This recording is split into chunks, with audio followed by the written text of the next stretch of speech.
संभवते आपल्यासोबत राजकीय विश्लेषक जयंत माइंडकर जोडले गेलेले आहेत। जयंत सर, सीए लागू झालेला आहे, मोदी सरकारने जो जाहीरनामा दिला होता त्यातली ही महत्त्वाची गोष्ट आहे, याचा कसा राजकीय प्रभाव होऊ शकतो आगामी लोकसभा निवडणुकांवर? हो, आपल्याला माहितीच आहे की याला किती मोठ्या प्रमाणात विरोध झालेला होता तो ओव्हरऑल, आणि त्या मोठ्या प्रमाणात आंदोलनं झाली होती त्याच्याकरता, अगदी दिल्ली पासून तर उत्तर पूर्व भागापर्यंत।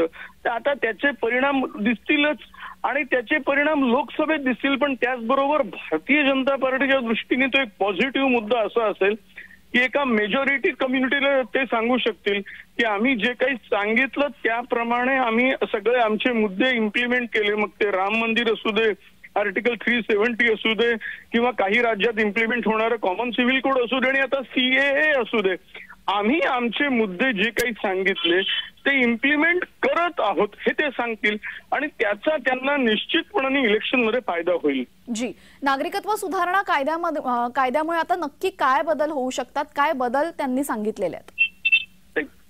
त्यांनी जे असं सांगितलं की तुम्ही सिद्ध करायला लागेल की तुम्ही इच्छे आहात, या देशाचे नागरिक आहात, हा सर्वात महत्वाचा फॅक्टर आहे, आणि पर्टिक्युलरली घुसखोरीवर त्यामुळे मोठ्या प्रमाणात आळा बसेल असं त्यांचं म्हणणं आहे। आता मग अनेक वेळेला असेही आरोप होतात की आपल्या देशात खासदार झालेले सुद्धा या देशाचे नागरिक होते का, पहिल्यांदा ते घुसखोर आहेत का, काही सीमा अशा लागू नये की त्यामुळे असं झालेलं आहे का, असे काही विचित्र आहेत। पण याच्यावर त्यांचं भारतीय जनता पार्टीचं म्हणणं असं आहे की याच्यावर आळा बसेल आणि त्याच्यामुळे एक प्रकारची घुसखोरी थांबेल असं त्यांचं म्हणणं आहे।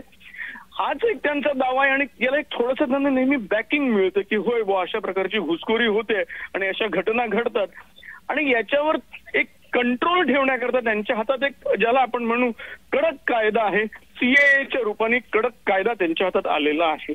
जी, मात्र खरोखर यामुळे घुसखोरी थांबू शकते का? हा एक प्रश्न जरा वादाचा होऊ शकेल, पण मी एवढंच सांगू शकतो की जरा कुठलाही कडक कायदा आला की त्यावर कंट्रोल, मात्र घुसखोरीवर नेहमी कंट्रोल येतो असं मात्र मी निश्चित सांगू शकू। काही प्रमाणात कुठलीही गोष्ट कमी होऊ शकते, कुठलीही गोष्ट संपूर्णपणे थांबू शकते असं तर आपण म्हणू शकत नाही, पण काही प्रमाणात त्याच्यावर कंट्रोल येऊ शकतो असं निश्चित, आणि हाच भारतीय जनता पार्टीच्या दृष्टीने त्यांच्या दृष्टीने तो प्लस पॉइंट असेल। ते म्हणतील की बघा आम्ही सांगितलं तसं केलेलं आहे, आणि पुन्हा एक नेहमीप्रमाणे सांगू शकतील की काँग्रेसच्या काळात एवढ्या मोठ्या प्रमाणात घुसखोरी झालेली होती, उलट आम्ही त्याच्यावर हा कायदा आणून कंट्रोल केलेला आहे। जी, धन्यवाद जयंतजी आपण दिलेल्या सविस्तर विश्लेषणासंदर्भात।